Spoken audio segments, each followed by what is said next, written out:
You finish your intro paragraph and you're ready to move on to body paragraphs. Each body paragraph starts with a topic sentence. This is you breaking down your main claim or your thesis into a subclaim. The subclaim is going to be one sentence long and has no plot details, doesn't mention character, it's not specific to your novel. You should be able to have it work with any novel.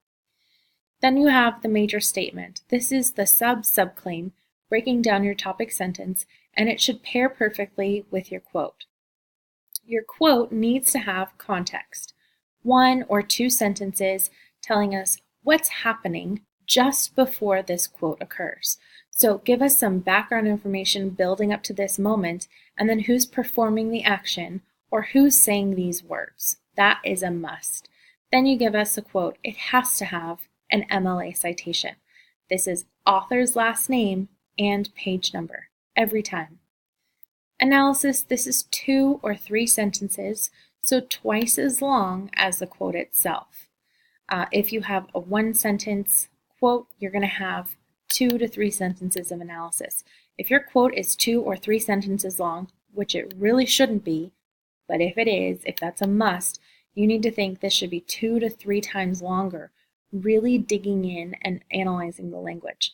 You're breaking it down, analyzing what's happening, and explaining how does it prove your topic sentence.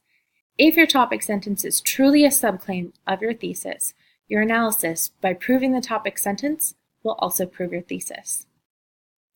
You have to transition smoothly.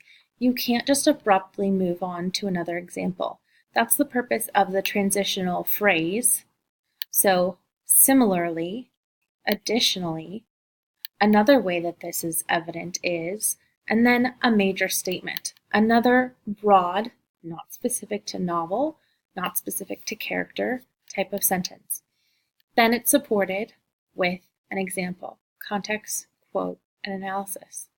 Once you're finished and you're confident you're ready to move on, you're not finished. You need a concluding sentence. Wrap up the paragraph with something profound and insightful. This will help you to smoothly transition to your next body paragraph. If you have 3 body paragraphs, make sure that you have 2 solid, unique examples per paragraph for a total of 6. If you have 3 body paragraphs, nope. If you have 2 body paragraphs, make sure that you have 3 quotes each. Still a total of 6. I want you to spend about a half hour working on this, and then it's probably time to turn this in, even if you're not finished, which I know you're not. Don't panic. We're going to work on this more next class.